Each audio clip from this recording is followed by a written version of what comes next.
I think that's gonna be the first vlog ever on this channel. There's not much here, but shh.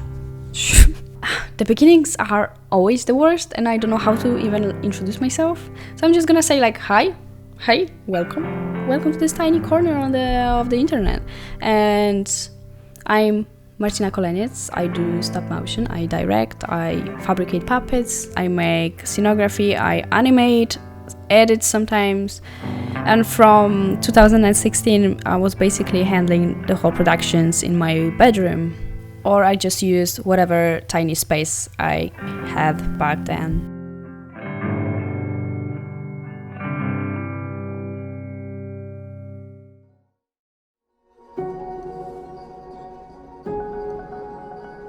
I moved several times already to different countries or cities, so my collection of things is very slim. It still feels like I have a lot, but trust me, like 70% of it is just stop motion stuff, like resin, silicones, tripods, paint, and a lot of trash basically.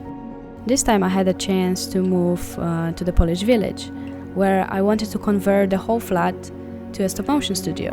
I love the idea because I have no distractions. I have a lot of forests and lakes. I can enjoy the nature, focus on work.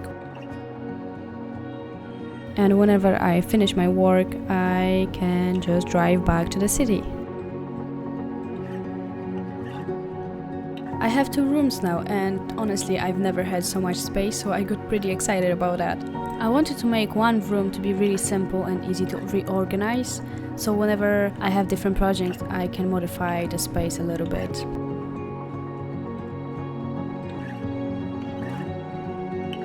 The other room is my livable area. I also have my editing station there, kitchen, and my multiplane.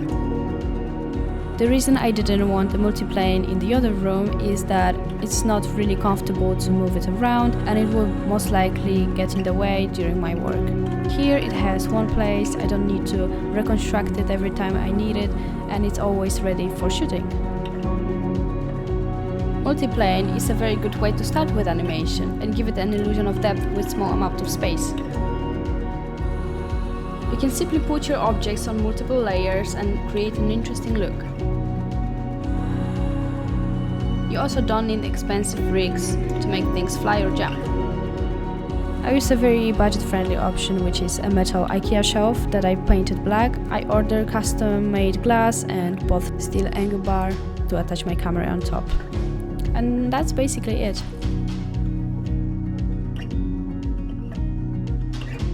To make this place a little bit more like at home, I brought one of my inspiration sources, which is my graphic novels collection. I decorated the space with some of my puppets and props from previous projects.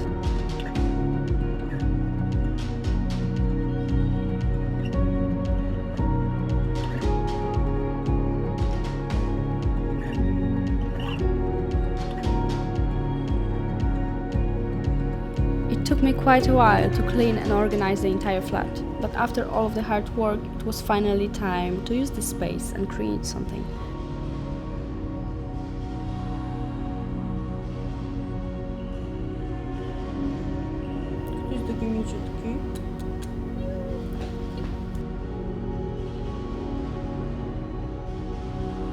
A few months back, I started to make small creatures for sale. I thought of them to be like small forest guardians or something like that.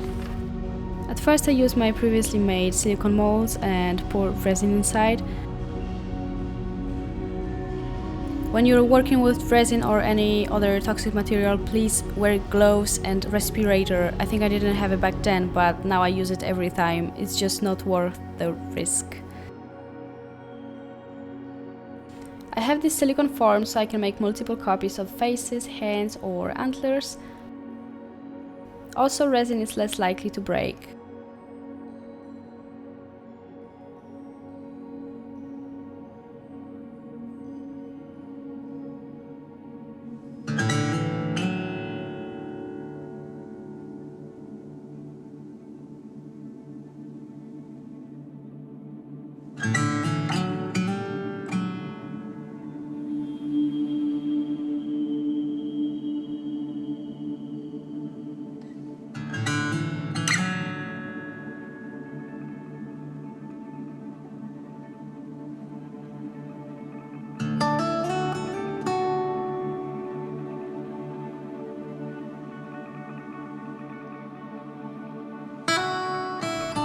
cozy time making these forest gardens.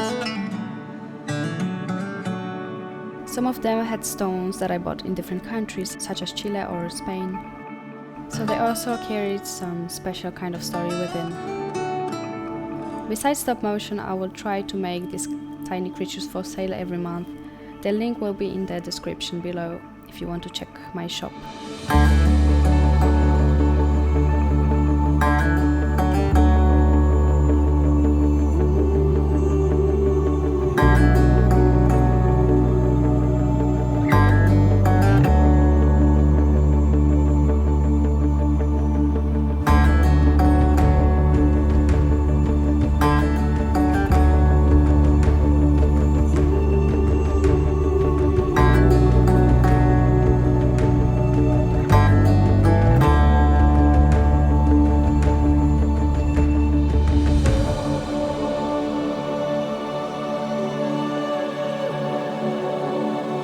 As an extreme workaholic for most of my life, moving to the village made me slow down a bit. Now I appreciate the nature around me, and I enjoy more time outdoors.